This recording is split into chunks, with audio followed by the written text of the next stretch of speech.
us. We're very excited that you are here. First and foremost, before getting into anything else, I want to thank our three sponsors. The Residence Hall Association, I want to hear it for that. Social Justice and Diversity Initiative Committee. And last but not least, we have the Elliott University Center. This show would absolutely not be possible without their moral and financial support, so we are very, very grateful for them. Because of them, we are able to put a lot of our attention and efforts into raising money for the Clara House. If you don't know what the Clara House is, it's a domestic shelter right here in Greensboro that takes in battered women and children, gives them the resources and the services and the confidence needed to go back out into the world and be successful. That is what all of our proceeds from tonight's show will go to, and that includes the ticket that you bought, the tampons that you donated, the buttons, the stickers, the t-shirts, the canvas paintings, and everything else that you see out there. So thank you so much for everything you've given financially and more to the Clara House. Let's hear it for them.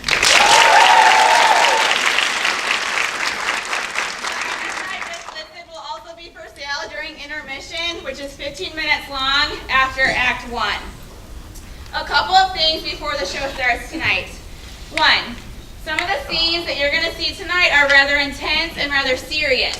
Some of them might cause a trigger for you, and we want you to know that that's okay. This show has a lot of feelings and emotion connected to it, and we want you to go with that. We want you to feel what you're going to feel. Should you experience a trigger, please know that we have staff in the back of the room who are going to be there to support you. We have a phenomenal counseling center here at UNCG, and they will be available to you tonight and throughout the rest of your time here should you ever need to refer to them for support. 2, please get your cell phones out and silence them. No vibrations, no lights. That will distract the cast from, like I said, the serious and intense scenes that you might see tonight. We do have an official photography team here with us tonight. We are very appreciative that they're donating their time to capturing this show. So please let them be the photographers. Please do not use a cell phone or a camera to take pictures of this show. We will have photos available on social media after the show. But like I said, those things distract from our cast, and we want our attention to be with their monologues tonight. We do have some serious monologues, but we're also going to have some fun tonight. Does anybody want to have some fun? So like I said, we want you to feel what you're going to feel, whether that's crying or laughing. We hope that you have a good time with us tonight. We intend to have a good time. Who is ready to hear about some vaginas? Without further delay, please help me welcome the 5th annual production of UNCG Vagina Monologues.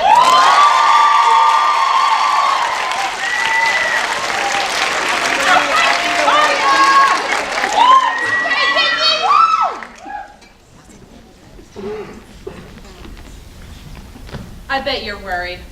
We're worried. We're worried about vaginas.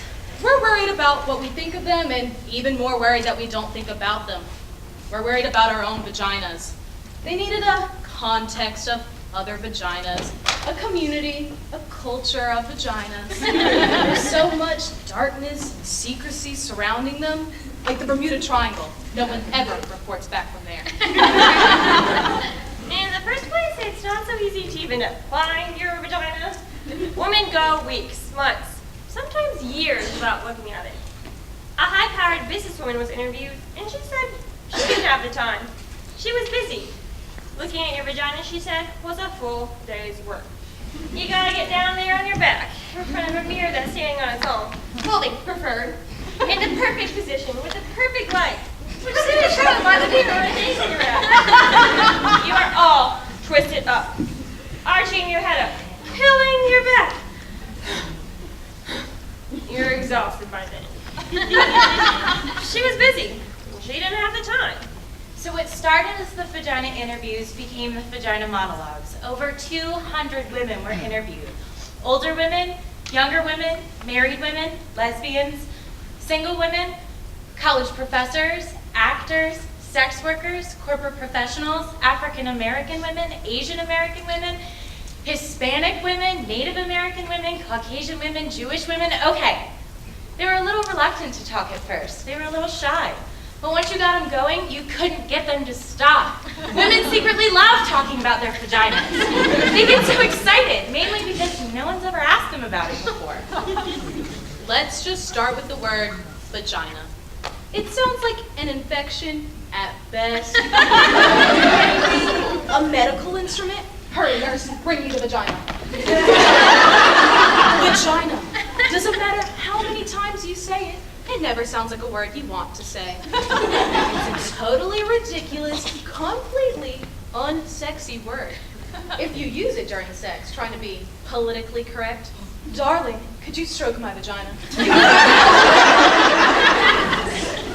We're worried about vaginas.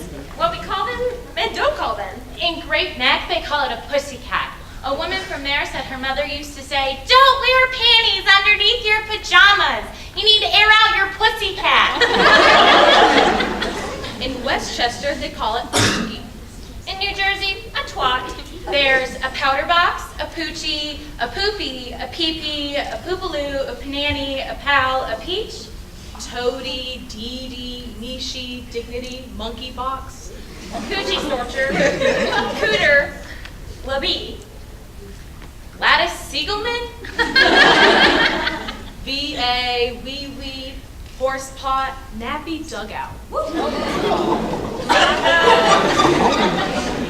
You got a Mongo, Mookie, Pajama, Fanny Boo, Mushmallow. Ghoulie, Possible, Tamale, Tatita, Connie. A Mimi in Miami. A Splitnish in Philadelphia. A Schmende in the Bronx. We're worried about vaginas.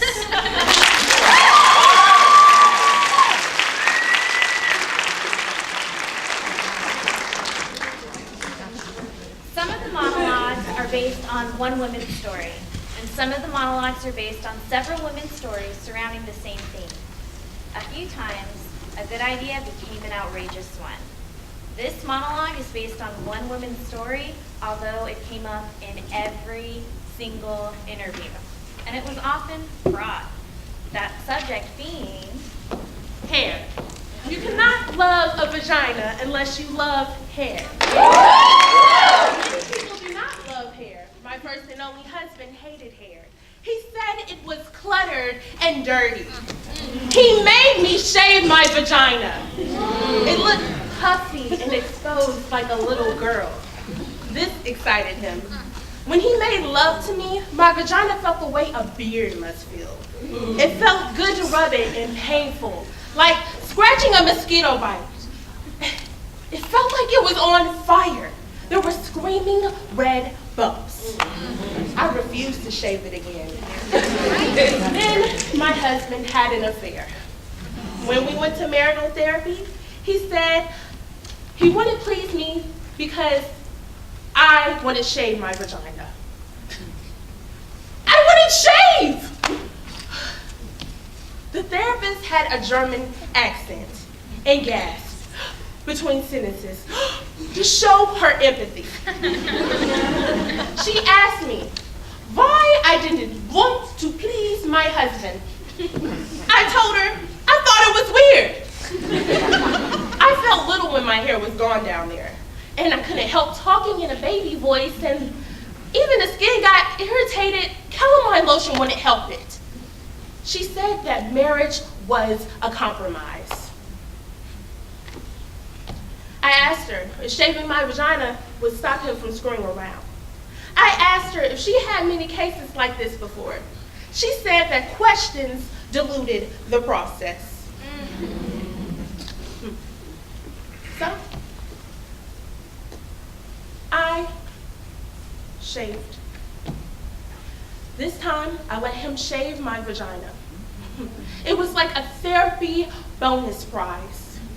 He clipped it a few times and there was a little blood in the bathtub. He didn't even notice it because he was so happy shaving me. Then later, when my husband was pressing against me, I could feel his spiky sharpness sticking into me, my naked, puffy vagina. There was no protection. There was no fluff. I realized then that hair is there for a reason. It's the leaf Around the flower, the lawn around the house. You have to love hair in order to love the vagina. You can't pick the parts you want. And besides, my husband never stops screwing around. Try.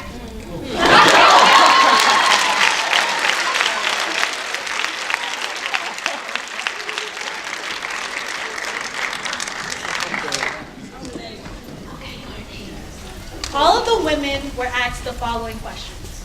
If your vagina got dressed, what would it wear?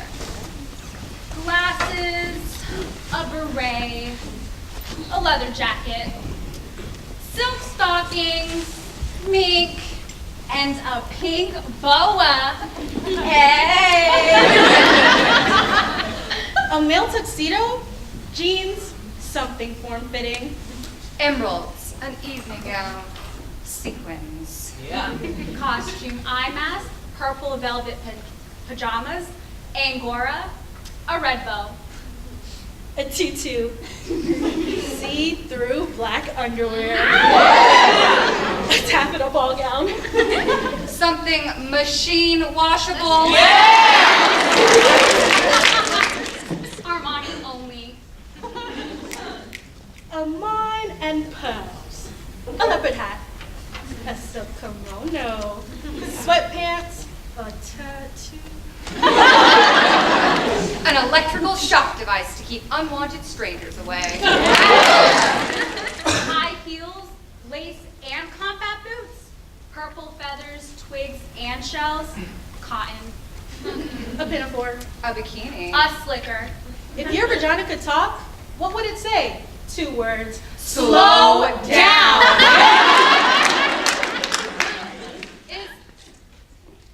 Is that you? Feed me. I want. Yum, yum. Oh, yeah. Start again. No, over there. Lick me. Stay home. Brave choice. Think again. No, more, please. Embrace me. Let's play. Don't stop.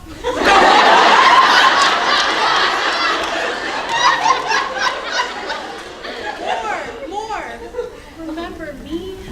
Come inside. Not yet. Whoa, mama. Yes. Rock me. Enter at your own risk. Oh, God. Thank God. I'm here. Let's go. Find me. Oh, thank you. Bonjour. Too hard. Don't give up.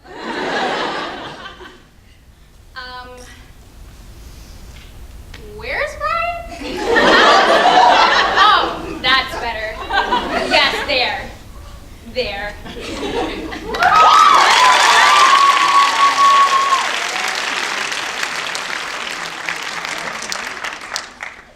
A group of women between the ages of 65 and 75 were interviewed.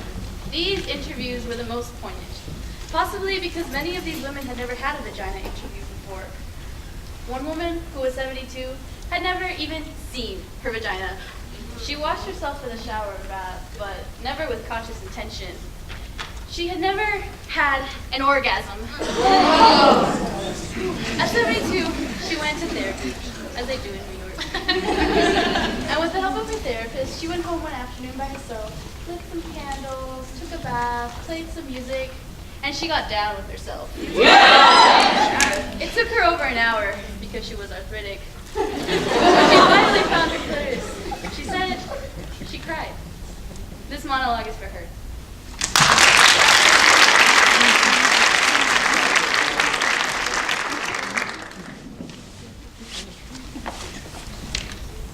Down there?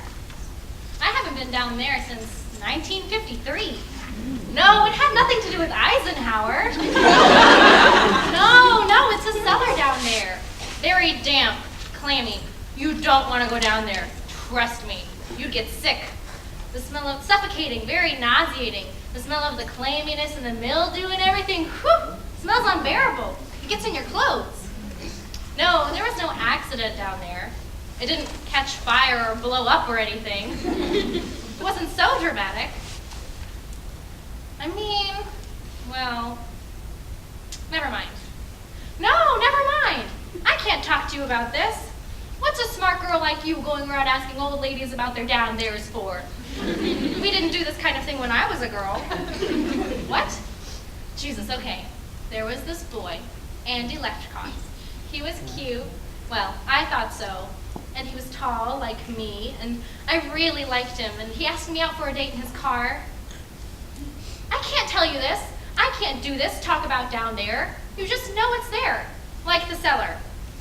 You can hear rumbles down there, and there are pipes and things get stuck down there, little animals and stuff. Sometimes it gets wet and someone has to go plug up the leaks. Otherwise, the door stays closed. You forget about it. I mean, it's part of the house, but you don't see it or think about it. It has to be there, though, because every house needs a cellar, otherwise the bedroom would be in the basement. Oh, Andy. Andy Lefkoff. Andy was very good looking. He was a catch. That's what they called it in my day. We were out on a date in his car, a new white Chevy Bel Air. I remember thinking that my legs were too long for the seat. I have long legs, and they were smushed up against the dashboard. I was staring at my big kneecaps when he just kissed me in this suddenly, surprisingly take me by control like they do in the movies kind of way. And I got excited. So excited, well, there was a flood down there. I couldn't control it. It just poured out of me, flooded right through my panties, right into the car seat of his new white Chevy Bel Air. It was like this force of passion, this river of life just poured out of me.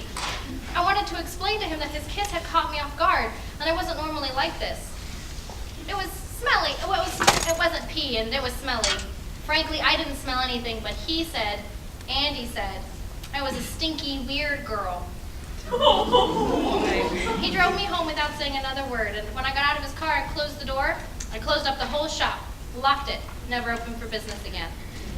I dated some after that, but the idea of flooding made me too nervous. I never even got close. I used to have these dreams, crazy dreams. Oh, they're dopey. Why? Burt Reynolds. I don't know why. He never did much for me in life, but in my dreams, it was always Burt and I, Burt and I.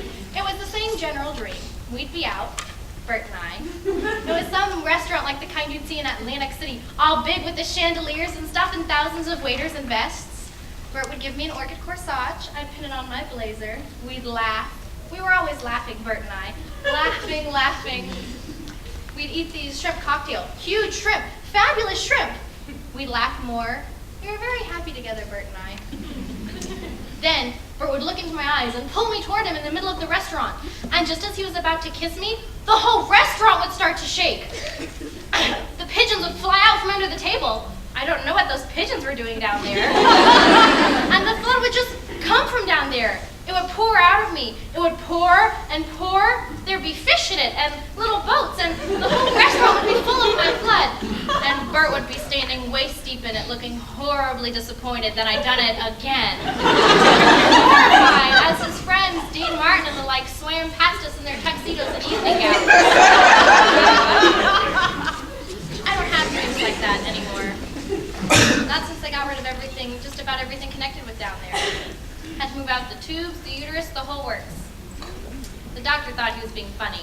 He said, if you don't use it, you lose it. But really, I found out it was cancer. Everything connected with it had to go. Who needs it anyways? Highly overrated. I do other things. I love the dog shows. I sell antiques. What would it wear, you ask me? What kind of question is that? What would it wear? It would wear a huge sign, closed due to flooding. What would it say? No, I told you, it's not like that. It's not a person who speaks. It stopped being a thing that talked a long time ago. It's a place you don't go. It's closed up under the house, down there. You happy? You got an old woman to talk about her down there. Do you feel better now?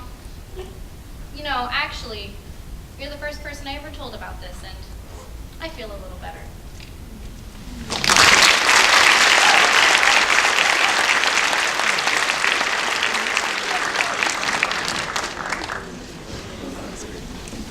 My vagina is a shell, a round, pink, tender shell, opening and closing, closing and opening. My vagina is a flower, an eccentric tulip, the center acute and deep, the scent delicate, the petals gentle but sturdy. I didn't always know this. I learned this in the Vagina Workshop. I learned this from the woman who runs the Vagina Workshop, a woman who believes in vaginas, who really sees vaginas, who helps other women see their vaginas by seeing other women's vaginas. In the first session, the woman who ran the workshop asked us to draw a picture of our own unique, beautiful, fabulous vagina. That's what she called it. She wanted to know what our own unique, beautiful, fabulous vagina looked like to us. One woman, who was pregnant, drew a big red mouth screaming with coins spilling out. Another, very skinny woman, drew a large platter with a kind of Devonshire pattern on it. I drew a big black dot with little squiggly lines around it. The black dot was equal to a black hole in space and time, and the little squiggly lines were people or things or just your basic atoms that get lost there. I always thought of my vagina as an anatomical vacuum randomly sucking up particles from the atmosphere. I did not think of my vagina in practical or biological terms. I did not, for example, see it as something attached to me. In the workshop, we were asked to look at our vaginas with hand mirrors. Then, after careful examination, we were to verbally report to the group what we saw. I must say that up until this point, everything I knew about my vagina was based on hearsay or invention. I'd never really seen the thing, and it never occurred to me to look at it.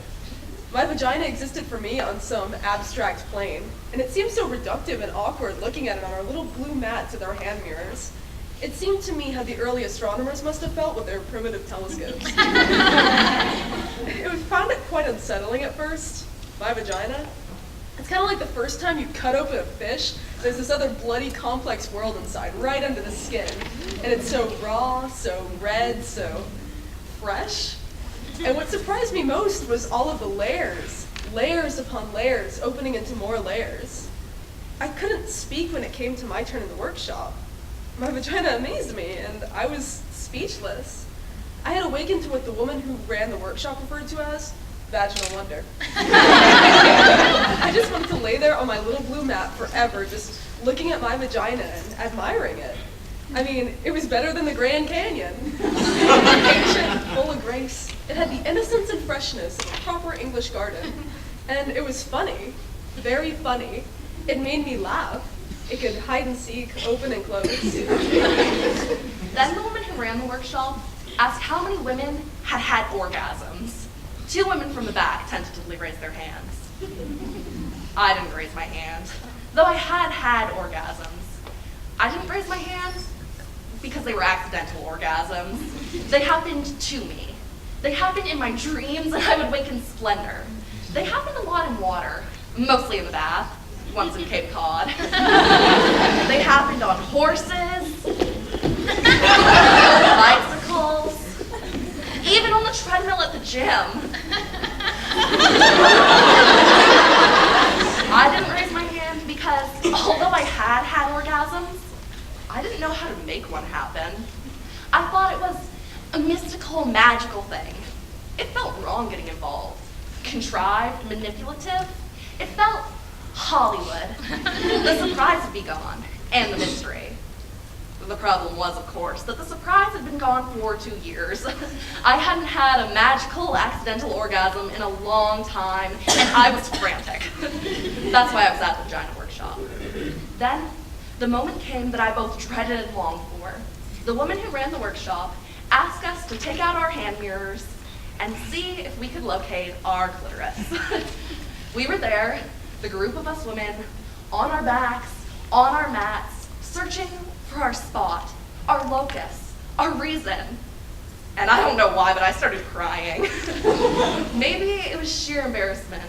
Maybe it was knowing that I had to get the fantasy, the enormous, life-consuming fantasy that someone or something was going to do this for me, that someone was coming to lead my life, to choose direction, to give me orgasms. I could feel the panic coming. The simultaneous terror and realization that I had avoided finding my clitoris, had rationalized it as mainstream and consumerist because I was in fact terrified that I didn't have a clitoris. Terrified that I was one of those constitutionally incapables, one of those frigid, dead, shut down, dry, apricot tasting bitter. Oh my God. I lay there, searching for my spot, reaching with my fingers, and all I could think about was that time when I was 10 and I lost my gold ring with the emeralds in the lake. How I kept diving over and over again to the bottom of the lake, running my hands across stones and fish and bottle caps and slimy stuff, but never my ring. The panic I felt, I knew I'd be punished. The woman who ran the workshop saw my insane scrambling and sweating and heavy breathing. She came over and I told her, "It's gone! It's gone! I've lost my clitoris! I should have The woman laughed and she calmly stroked my head and she told me my clitoris was not something I could lose. It was the doorbell to my house and the house itself. I didn't have to find my clitoris. I had to be it. Be it. Be my clitoris. Be my clitoris. I lay back and closed my eyes. I put down my mirror. I saw myself floating above myself. I watched as I approached and re-entered. I felt like an astronaut re-entering the Earth. It was quiet, this re-entry. Quiet and gentle. I bounced and landed and bounced. I came into my own muscles and blood and cells. And then I slid into my vagina. It was suddenly easy and I fit. I was all young and warm and ready and pulsing and alive. And then I put my finger on what had suddenly become me. There was a little quivering at first, which urged me to stay. Then the quivering became a quake, an eruption, the layers dividing and subdividing. The quaking broke open into a horizon of silence and light, opening into a horizon of music and color and innocence and longing. And I felt connection, calling connection, as I lay there thrashing on my little blue mat. My vagina is a shell, a tulip, and a destiny. I am arriving as I am beginning to leave. My vagina. My vagina. Me.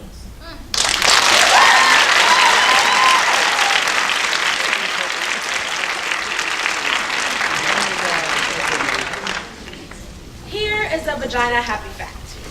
This is Woman, an intimate geography by Natalie Angie. The clitoris is pure in purpose. It is the only organ in the body designed purely for pleasure. The clitoris is 8,000 nerve fibers to be precise. That's a higher concentration of nerve fibers than is found anywhere else in the male or female body, including the lips, fingertips, and tongue. And that is twice the number in the penis. Who needs a handgun when you've got a semi-automatic?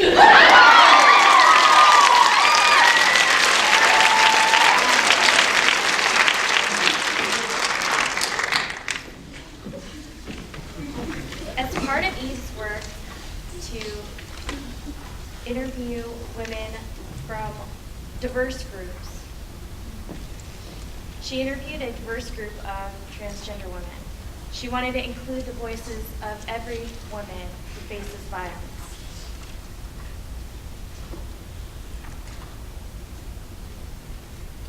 Her idea to transform their multiple range of views and experiences into a Greek chorus was an elegant way to give many voices the feeling of one voice united. Punishing the feminine was an overarching theme in many of the interviews, and it took on different forms. Some women in the transgender community face violence from a very early age because they're so feminine, or because they show inappropriate interest things considered feminine. For others, the violence comes later because they're not feminine enough. Those who don't pass gender muster are pushed to the fringes of society, often and usually at their most vulnerable, at their youngest. And yet, they stay true to their hearts, despite every attempt to break their spirit. This monologue moves from childhood through adversity and into the maturity, wisdom, and joy of affirming who they are. Women who fight a difficult road just to claim that name. In the end, they endure, they survive, and they share the pride in claiming femininity, expressing femininity with all women in one voice, united.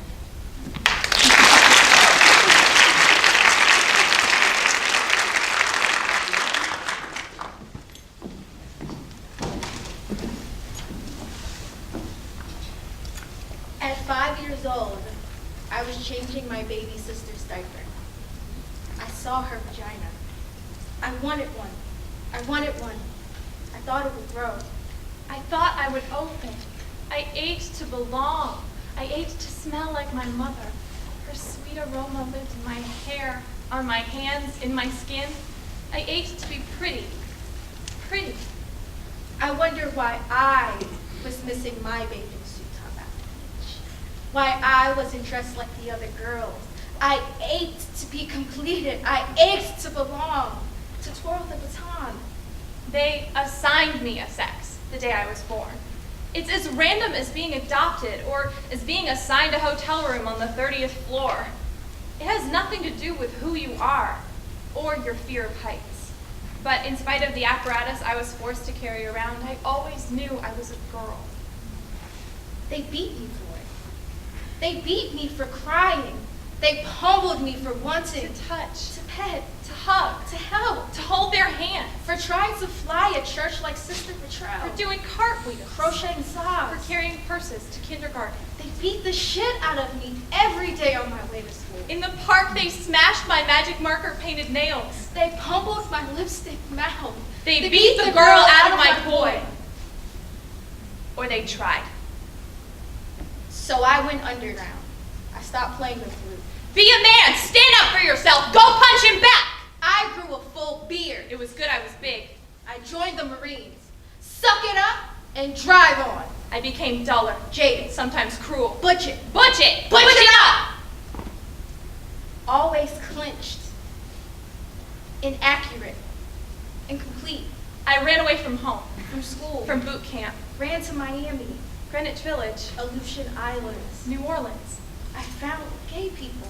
wilderness lesbians. I got my first hormone shot. I got permission to be myself. To transition, to travel, to immigrate. 350 hours of hot needles. I would count the male particles as they died. 16 man hairs gone. The feminine is in your face. I raise my eyebrows more. I'm curious. I ask questions. And my voice? Practice, practice. It's all about resonance. Sing song.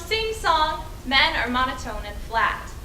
Southern accents are really excellent. Jewish accents really help. Hello, my friend. And now, my vagina is so much friendlier. I cherish it. It brings me joy.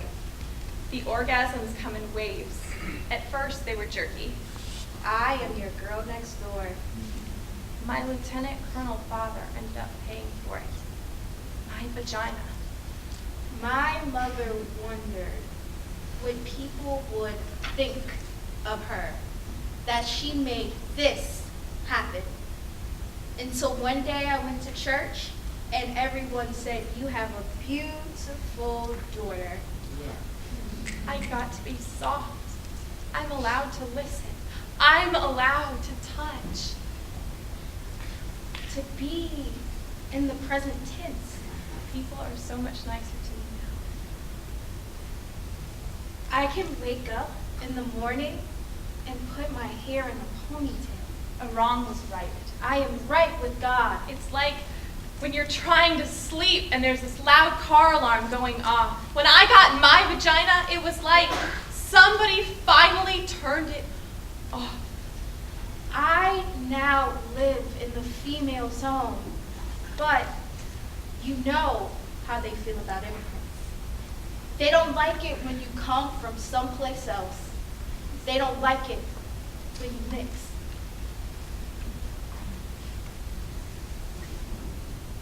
They killed my boyfriend.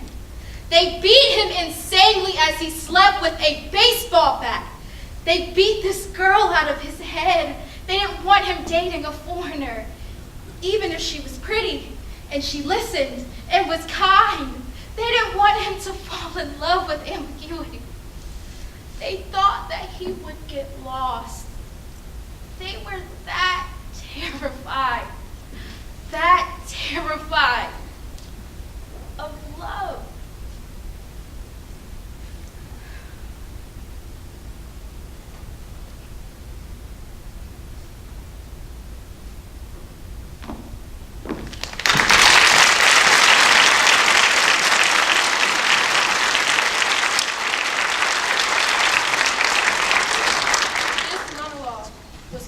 Off an interview with a woman who had a good experience with a man.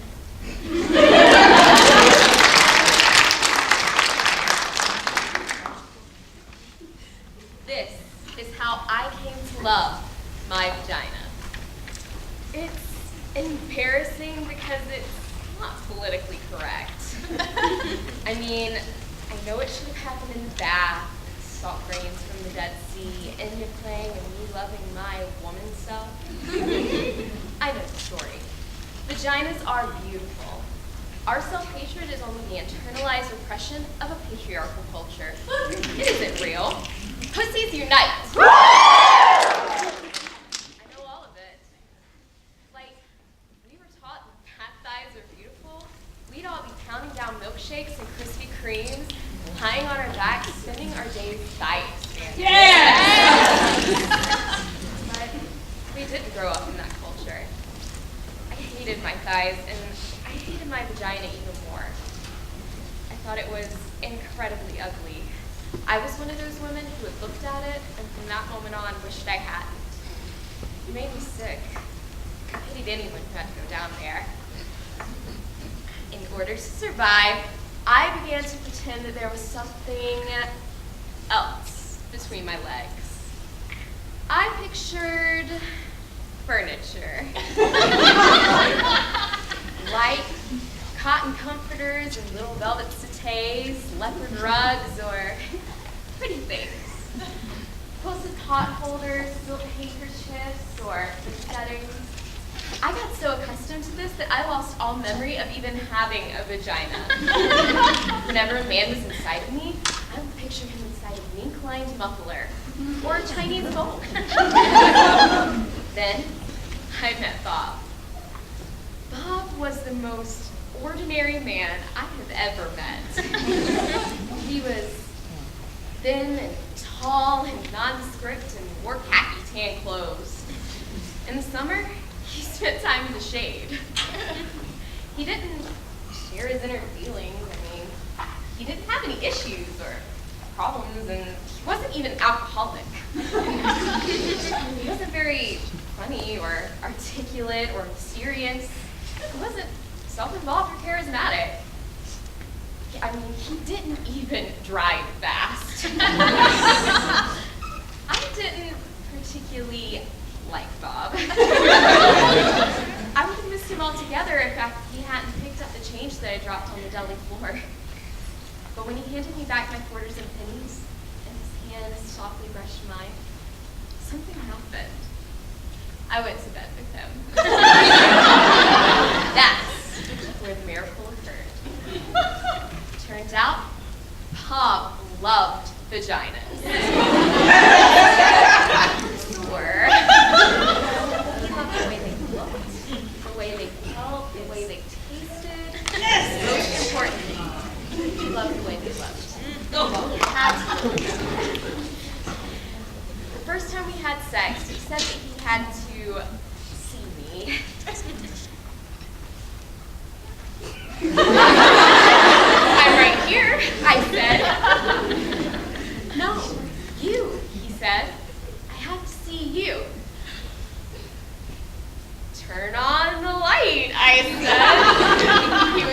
weirdo freaking out in the dark.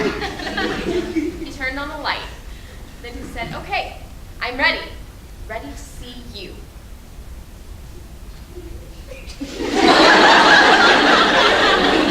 "I'm right here," I said. "I am right here." Then he began to undress me. "Whoa, Bob, what are you doing?" "I need to see what you look like," he said. "No need," I said. Just do it." "But I need to see you." "You've seen a red leather couch before."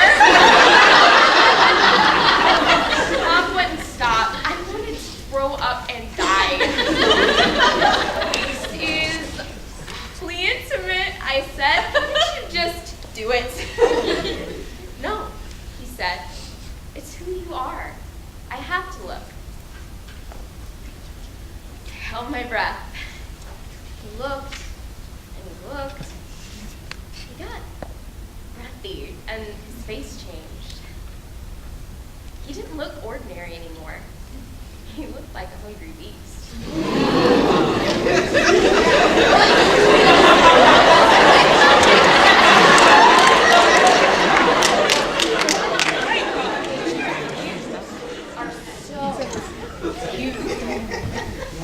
You're elegant and deep, innocent and wild. "You saw that there?" It was like he had read my palm. "I saw that," he said, "and much, much more." Bob stayed looking for almost an hour, as if we were studying the map, observing the moon, looking into my eyes, but it was my vagina. In the light, I watched him, and he looked so peaceful, so innocent and euphoric. I began to get wet and turned on. I began to see myself the way that he saw me. I began to feel beautiful and delicious, like a great painting or a waterfall. Bob wasn't afraid. He wasn't grossed out. I began to swell, began to feel beautiful, began to love my vagina. And Bob, he lost himself there. In my vagina. And I was there with him. And we were gone.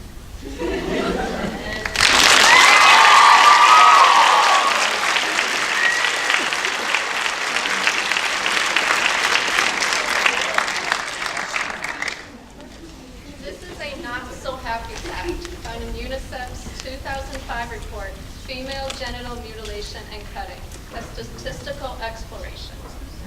Female genital mutilation has been inflicted on approximately 130 million girls and young women. In the 28 countries where it is practiced, mostly in Africa, around 3 million girls per year can expect the knife, the razor, or glass shard to cut their clitoris or remove it altogether. In a man, it would range from amputation of most of the penis to removal of all the penis. Short-term results include tetanus, hemorrhages, cuts in the urethra, bladder, and vaginal walls. Long-term, chronic uterine infection, intense agony and danger during childbirth, and early deaths.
Love hair. Do you like Act 1? Act 2 is filled with just as much passion and laughter, and we're really excited to present it to you tonight. But before we do that, I want to let you know, and thank you from the bottom of my heart, that right now we have raised math.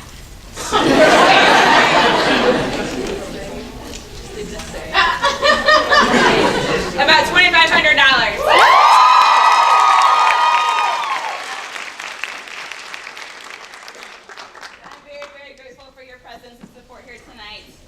Not only physically, but the financial contributions that you've made to the Clara House right here in Greensboro.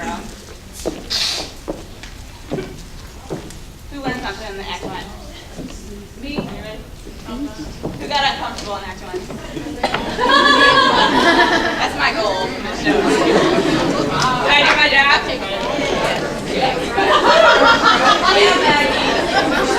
I know that you were on the edge of your seats waiting for Act 2.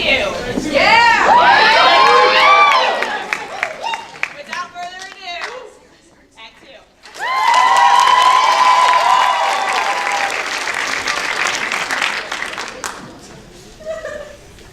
My vagina is angry. It is. It's pissed off. My vagina is furious, and it needs to talk. It needs to talk about all this shit. It needs to talk to you. I mean, what's the deal? An army of people out there thinking up ways to torture my poor ass, gentle, loving vagina. Spending their days constructing psycho products and nasty ideas to undermine my pussy. Vagina motherfuckers.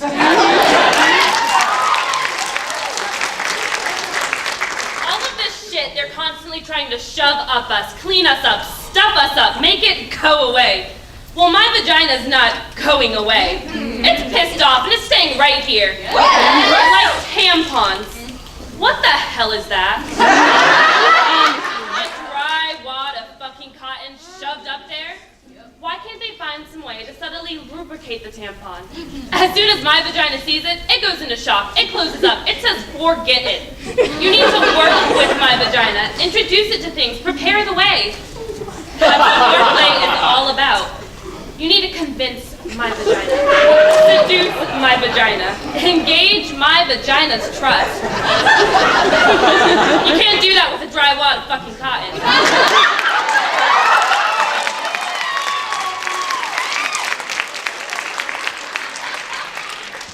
Stop shoving things up me. Stop shoving and stop cleaning it up. My vagina does not need to be cleaned up. It smells good already. Okay. Don't try to decorate.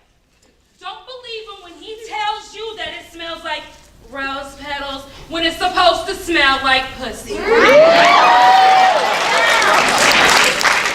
That's what they're doing. Trying to clean it up, make it smell like bathroom spray or a garden. All those douche sprays, floral, berry, rain. I do not want my pussy to smell like rain. All cleaned up like washing a fish after you cooked it. I want to taste the fish. That's why I ordered it. Yeah. And then there's those exams. Who thought them up? There has got to be a better way of doing those exams. Why the scary paper dress that scratches your tits and crunches when you lie down so that you feel like a wad of paper someone threw away? Why the rubber gloves? Why the flashlight all up in there like Nancy Drew?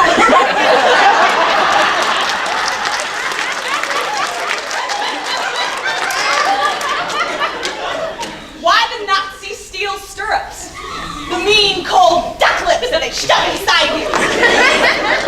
What's that? My vagina is angry about those visits. It gets defensive weeks in advance. It won't go out of the house. And then you get there. Don't you hate it? Scoot down, relax your vagina. Why? So you can stick mean, cold duck lips inside it? Why can't they find some nice, delicious purple velvet and wrap it around me? lay me down on a feathery cotton spread, put on some friendly pink or blue gloves, and rest my feet in fur-covered stirrups. Warm the duck lips. Work with my vagina. But no, more tortures. Drywall to fucking cotton, cold duck lips, and thong underwear. That's the worst. Thong underwear. Who got that up? Moves around all the time, gets stuck up your crusty butt. Vaginas are supposed to be loose and wide, not held together. That's why girdles are so bad. We need to move and spread and talk and talk. Vaginas need comfort. Make something like that. Something to give them pleasure. But no, of course they won't do that. Hate to see a woman having pleasure, particularly sexual pleasure. I mean, just make a nice pair of soft cotton underwear with a French tickler built in. Yes. Women would be coming all day long. Coming in the supermarket. Coming in the subway. Yes! Coming happy vaginas. They wouldn't be able to stand it. All of those energized, not taking shit, hot, happy vaginas. If my vagina could talk, it would talk about itself, like me. It would talk about other vaginas. It would do vagina impressions. It would wear Harry Winston diamonds. No clothes, just there all draped in diamonds. My vagina helped release a giant baby. It thought it would be doing more of that. It's not. Now it wants to travel. Doesn't want a lot of company. It wants to read and know things and get out more. It wants sex. It loves sex. It wants to go deeper. It's hungry for depth. It wants kindness. It wants change. It wants silence and freedom and gentle kisses and warm liquids and deep touch. It wants chocolate. It wants to scream. It wants to stop being angry. It wants to come. It wants to want. It wants. My vagina, well, it wants everything.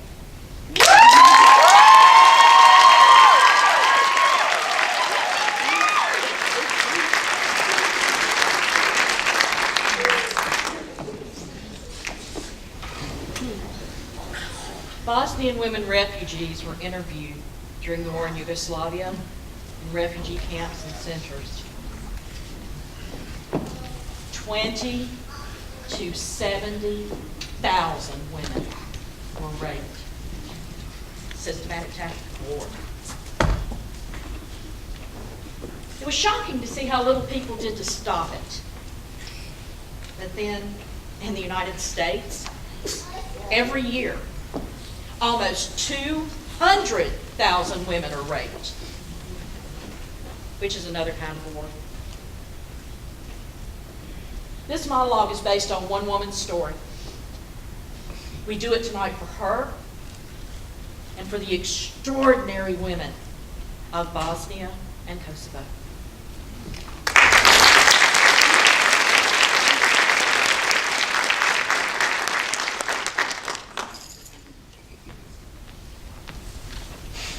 My vagina was green, water-soft pink fields, cow moving, sun resting, sweet boyfriend touched lightly with soft piece of blonde straw. There's something between my legs. I do not know what it is. I do not know where it is. I do not touch, not now, not anymore, not since. My vagina was chatty. Can't wait so much saying words, talking. Can't quit trying, can't quit saying, oh yes, oh yes. Not since I dreamed there was a dead animal sewn in down there with thick black fishing line. That bad dead animal smell cannot be removed. And its throat is slit and it bleeds through all my summer dresses. My vagina was singing all girl songs, all goat bell ringing songs, all wild autumn field songs, vagina home songs. Not since the soldiers put a long, thick rifle inside of me. So cold, the steel rod canceling my heart. Don't know whether they're going to fire it or shove it through my spinning brain. 6 of them, monstrous doctors with black masks, shoving bottles at me, too. There were sticks and the end of a broom. My vagina swimming river water, clean spilling water over sun-baked stone, over stone, clit stones, over and over. Not since I heard the skin tear and made lemon screeching sounds. A piece of my vagina came off in my hand. It was part of the lip. Now one side of the lip is completely gone. My vagina alive, wet water village, my vagina, my hometown. Not since they took turns for 7 days, smelling like feces and smoked meat. They left their dirty sperm inside me. I became a river of poison and pus, and all the crops died, and the fish. My vagina alive, wet water village. They invaded it, butchered it, burned it down. I do not touch now, do not visit. I live someplace else now. I don't know where that is.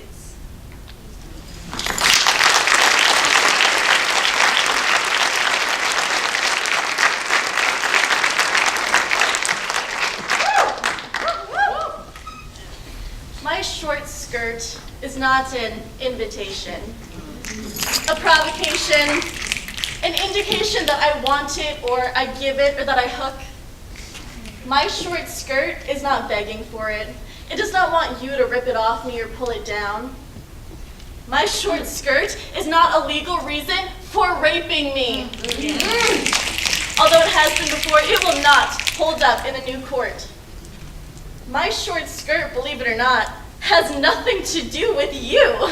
Yes. My short skirt is about discovering the power of my lower calves, about cool autumn air traveling up my inner thighs, about allowing everything I see or pass or feel to live inside.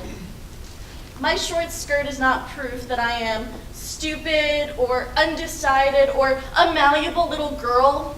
My short skirt is my defiance. I will not let you make me afraid. My short skirt is not showing off. This is who I am. Before you made me cover it or tone it down, get used to it. My short skirt is happiness. I can feel myself on the ground. I am here. I am hot.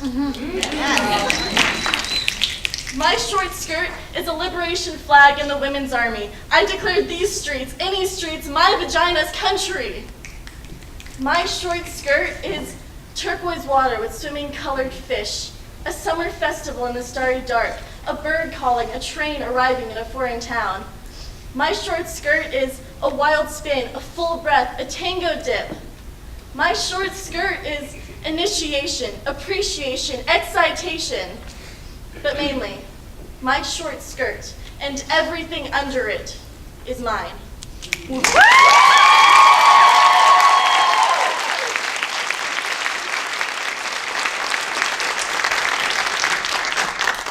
made a map of vagina-friendly cities. Welcome, UNCG!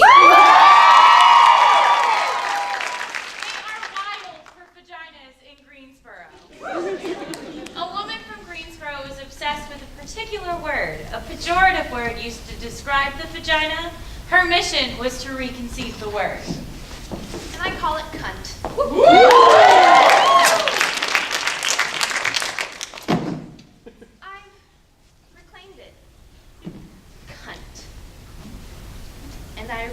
like it. Cunt. Just listen to it. Cunt. C. Cavern, cackle, clit. Cute. Come closed inside, then you, then curvy, inviting sharkskin you, uniform, under, up, urge, then end, then C-U-N. Letters fitting perfectly together, and nest, now, nexus, nice, always depth, always round, in uppercase end. C-U-N, a jagged, wicked, electrical pulse, N, soft N, warm N, C-U-N, then T. Sharp, certain, tangy, T. Texture, take, tent, tight, tantalizing, tensing, taste, tendrils, time, tactile, tell me, cunt, say it, tell me, cunt!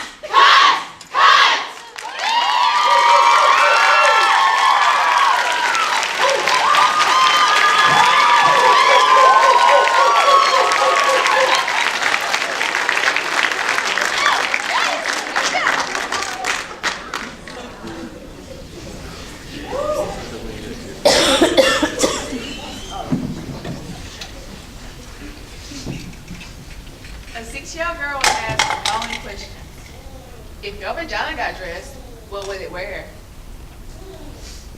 Red high tops and a Mets cap worn backwards. If it could speak, what would it say? Things that start with V and T. Violin and turtle, an example. What does your vagina remind you of? A pretty dark peach. Or a diamond that I found in a treasure, and it's mine. What's special about your vagina? Deep inside, it has a really smart brain. What does it smell like? Snowflake.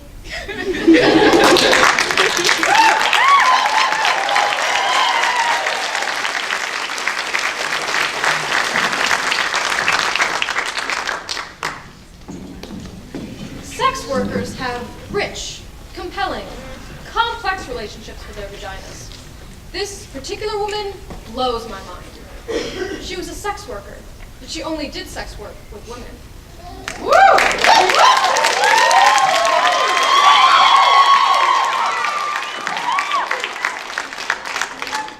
I love vaginas. I love women. I do not see them as separate things. Women pay me to dominate them, to excite them, to make them come.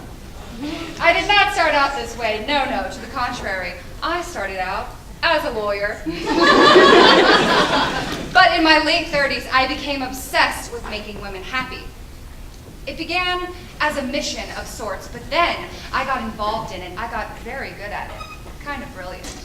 It was my art. I started getting paid for it. It was as if I had found my calling. I wore outrageous outfits. Lace and silk and leather, and I used props. Whips, handcuffs, rope, dildos. There was nothing like this in tax law. There were no props, no excitement, and I hated those blue corporate suits. Although I do wear them now from time to time in my new line of work, and they serve quite nicely. There were no props in corporate law, no excitement, no wetness, no dark, mysterious foreplay, no erect nipples, no delicious mouths, but mainly there was no moaning. Well, not the kind I'm talking about anyway. This was key, I see now. Moaning was the thing that ultimately seduced me, got me addicted to making women happy. When I was a little girl, and I would see women in the movies making love, making strange orgasmic moaning noises, I used to laugh. I got strangely hysterical. I couldn't believe that big, outrageous, ungoverned sounds like that came out of women. I longed to moan. I practiced in front of my mirror on a tape recorder, moaning in various keys, various tones. But always when I played it back, it sounded fake. It was fake. It wasn't rooted in anything sexual, really, only in my desire to be sexual. Then, when I was 10, I had to pee really badly on a car trip once. It went for almost an hour, and when I finally got to pee in this dirty little gas station, it was so exciting. I moaned! I moaned as I peed! I couldn't believe it, me moaning in a Texaco station in the middle of Louisiana. I realized right then that moans are connected with not getting what you want right away, with putting things off. I realized that moans were best when they caught you by surprise.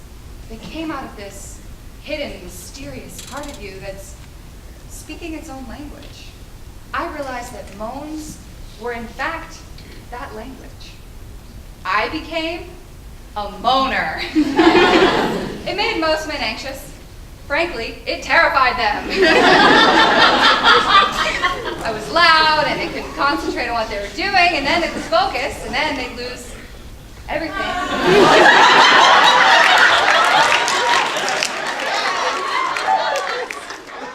We couldn't make love in people's homes. The walls were too thin. I started to get a reputation in my building, and people stared at me with contempt in the elevator. I began to feel bad about my moaning. I got quiet and polite. I made noise into a pillow. I learned to choke my moan, hold it back like a sneeze. I began to get headaches and stress-related disorders. I was becoming hopeless when I discovered women. I discovered that most women loved my moaning. And more importantly, I discovered how deeply excited I got when other women moaned, when I was responsible for other women moaning. I made love to quiet women, and I found this place inside them, and they shocked themselves in their moaning. And I made love to moaners, and they found a deeper, more penetrating moan. It was a kind of science, a kind of delicate surgery, finding the tempo, the exact location, or the home of the moan. That's what I called it. Sometimes I found it over a woman's jeans. Sometimes I snuck up on it, quietly disarming the surrounding alarms and moving in. Sometimes I used force, but not violent, oppressing force. No, more like dominating. I'm gonna take you someplace. Don't you worry. Lay back and enjoy the ride kind of force. Sometimes, pick that up. Sometimes it was simply mundane. I found the moan before things even started, while we were eating salad or chicken, just casual, just right there with my fingers. Here it is, like that. Real simple, in the kitchen, all mixed in with the balsamic vinegar. Sometimes I used props. I loved props. Sometimes I made the woman find her own moan in front of me. I waited, stuck it out until she opened herself. I wasn't fooled by the minor, more obvious moans, no. I pushed her all the way into her power moan. There's the clit moan, the vaginal moan, the combo clit vaginal moan, the almost moan. Don't stop, don't stop! The right on it moan. Oh, yes, right there, right there. The elegant moan.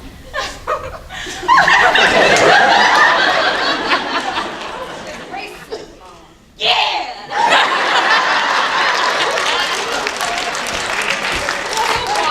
Moan. The Jewish moan. Oh, no,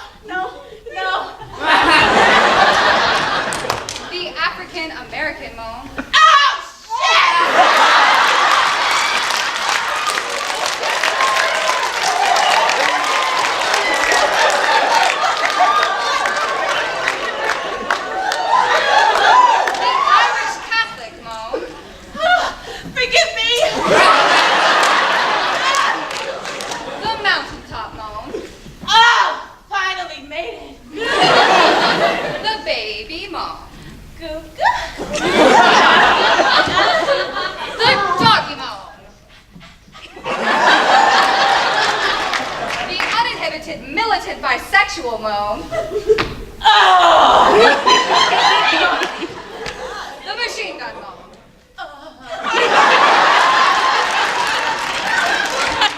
Tortured Zen moan.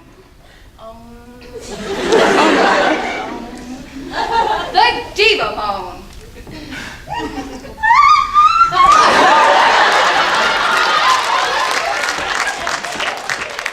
The college moan. I should be studying! And finally, the surprise triple orgasm moan. Oh! Oh! Oh! Oh! Oh!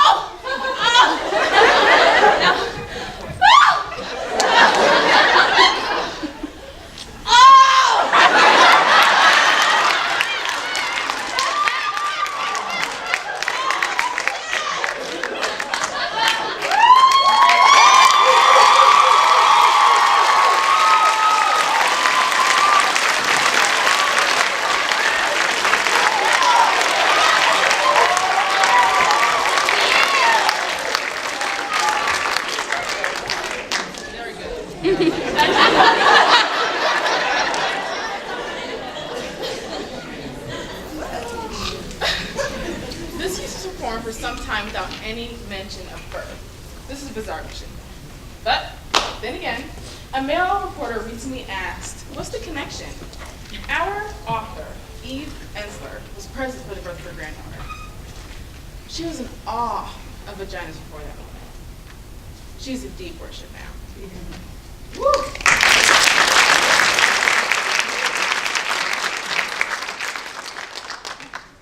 I was there in the room when her vagina opened. We were all there, her mother, her husband, and I, and the nurse from Ukraine with her whole hand up in her vagina, turning and feeling with her rubber glove as she just talked casually to us. It's like she was turning on a loaded faucet. I was there when the contractions made her crawl on all fours, made unfamiliar moans leak out of her pores. Still there after hours when she just screamed suddenly, her arms striking at the electric air. I was there when her vagina changed. From this shy sexual hole to this archaeological tunnel. This sacred vessel, this Venetian canal, this deep well with a tiny stuffed child inside just waiting to be rescued. I saw the colors of her vagina. They changed. I saw the bruised, broken blue, the blistering tomato red, the gray pink, the dark, the blood like perspiration around the edges, the yellow, white liquid, the shit, the clots pushing out all the holes, pushing harder and harder. Saw through the hole.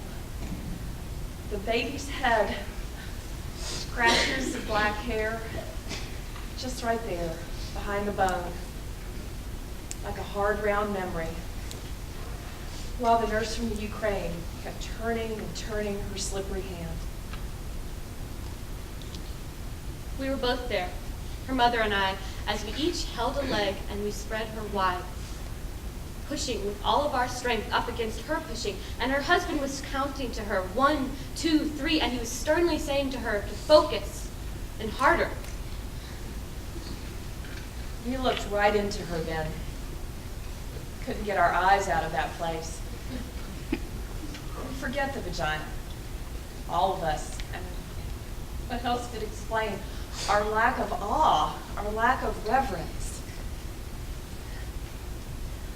I was there when the doctor reached in with Alice in Wonderland spoons, and her vagina became a wide, operatic mouth singing with all its strength. First the head, then the great flopping arm, then the fast swimming body swimming quickly into our weeping arms. I was there later when I just stood and I faced her vagina. I stood there and I let myself see her completely exposed, mutilated, swollen, and torn. Her blood was all over the doctor's hands, and it was beautiful. And she just calmly sewed her there. And I stood there and I watched her vagina change and became a wide, red, pulsing heart. And you know, the heart is capable of sacrifice, and so is the vagina. It's able to change its shape to let us in, and it can expand to let us out. It can ache for us, it can stretch for us, it can die for us, and bleed and bleed and bleed us into this difficult, wondrous world. I was there in the room. I remember her.